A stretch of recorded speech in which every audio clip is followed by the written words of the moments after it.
Chers amis, bonjour. Nous sommes le dimanche 2 juillet 2023. Il est 9 heures. Quelques news de l'Arménie, de l'Artsakh et de la diaspora arménienne.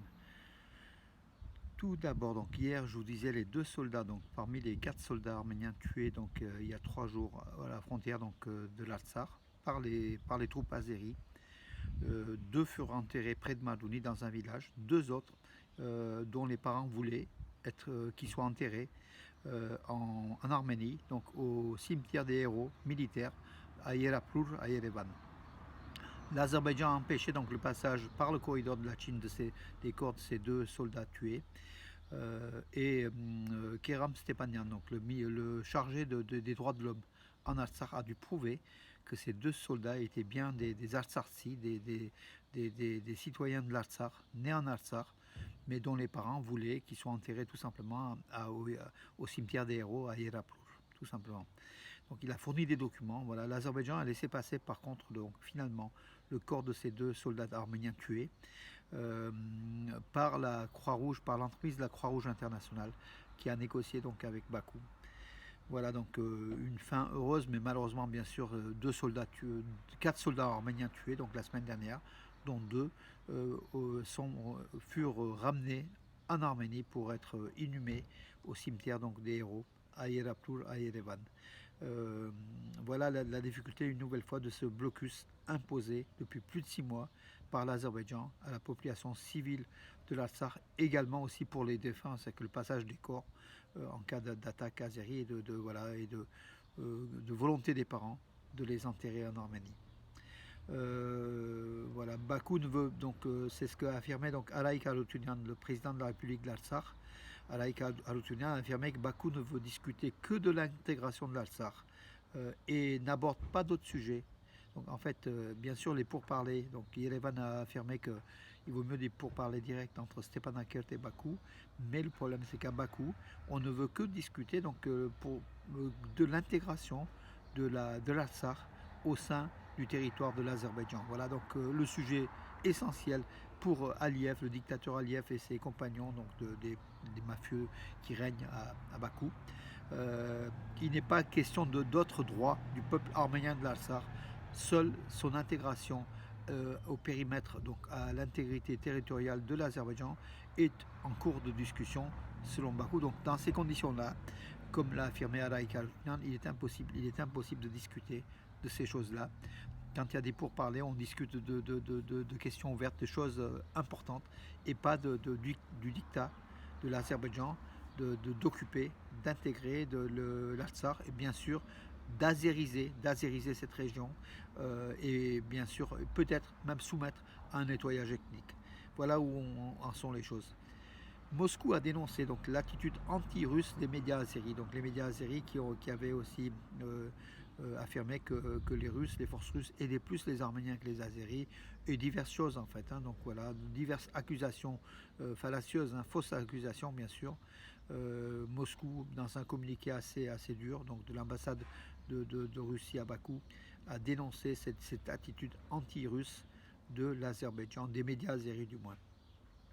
En Artsakh, les soldats du feu, donc les pompiers et puis les services de secours, surveillent de près l'organisation des récoltes, surtout dans la région de Mardouni. Mardouni, donc, qui est à la frontière est de l'Artsakh, centre-est de l'Artsakh, où il y a des champs de blé pratiquement à l'infini. C'était le grenier à blé de la République de l'Artsakh, mais une partie a été occupée par l'Azerbaïdjan depuis la guerre de 44 jours en Artsakh, mais il reste encore des milliers d'hectares de blé encore à moissonner, et les soldats du feu donc de l'Artsakh, la République de l'Artsakh, surveillent pour pas qu'il y ait des départs de feu parce que c'est coutumier du fait.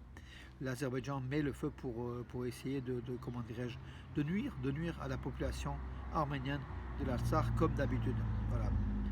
Anna Agopian, l'épouse du Premier ministre arménien, était à Yerevan, au Yerevan Fashion Week, donc la semaine de la mode d'Erevan. Donc beaucoup de créateurs, de stylistes en Arménie, avec justement qui est à la pointe donc de la mode. Yerevan aussi est une des capitales qui compte. Voilà, présentation donc de la Yerevan Fashion Week, qui prend de plus en plus de succès avec de nombreux stylistes et créateurs en Arménie et qui diffusent leur production, leur création à travers le monde, de plus en plus. Aidons-les à faire connaître, parce que c'est le monde des médias, c'est le monde de la... Il faut les faire connaître davantage pour que l'Arménie récupère de la manne économique qu'il y a derrière ces créateurs de mode. Hein, voilà.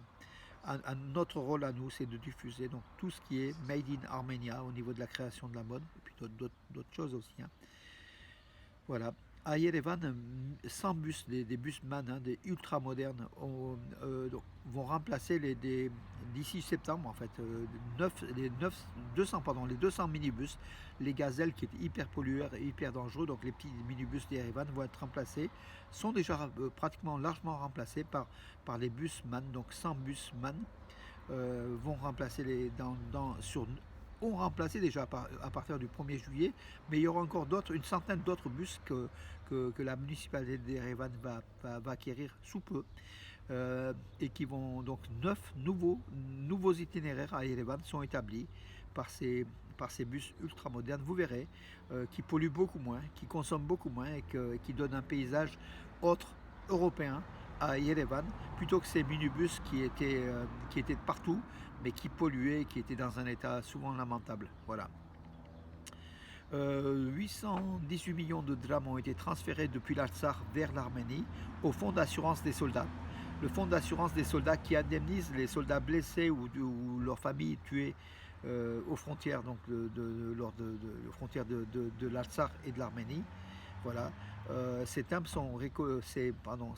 cet argent, en fait, les 818 millions de drams, qui fait à peu près 2 millions d'euros, hein, ont été récupérés par des timbres, en fait, des surtaxes de timbres ou des salaires.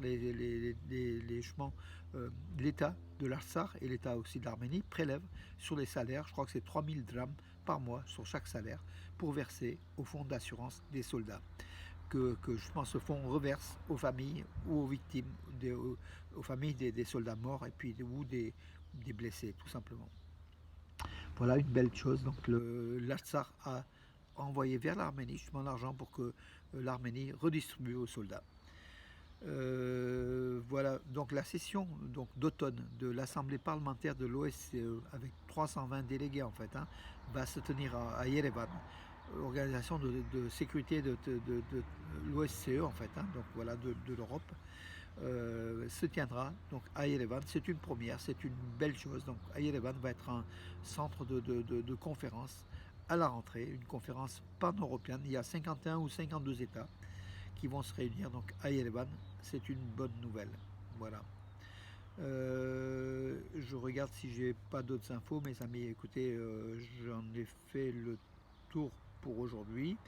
Alors, interview d'Aratorian dans polémique relative aux mots donc, de Macron, oui, bien sûr, ça fait tout un tollé. On a vu donc l'ambassadrice de France à Bakou a été convoquée pour demander le ministère des Affaires étrangères donc d'Azerbaïdjan demander des comptes à la France pour les propos tenus par Macron à Marseille, qui affirmait qu'il défendra jusqu'au bout l'Arménie et l'Artsakh, mais il est un des seuls dirigeants européens à le faire. Donc effectivement, la France est leader en matière de défense donc, de l'Arménie et de l'Artsakh, même si ce n'est pas satisfaisant parce qu'il faut une aide militaire.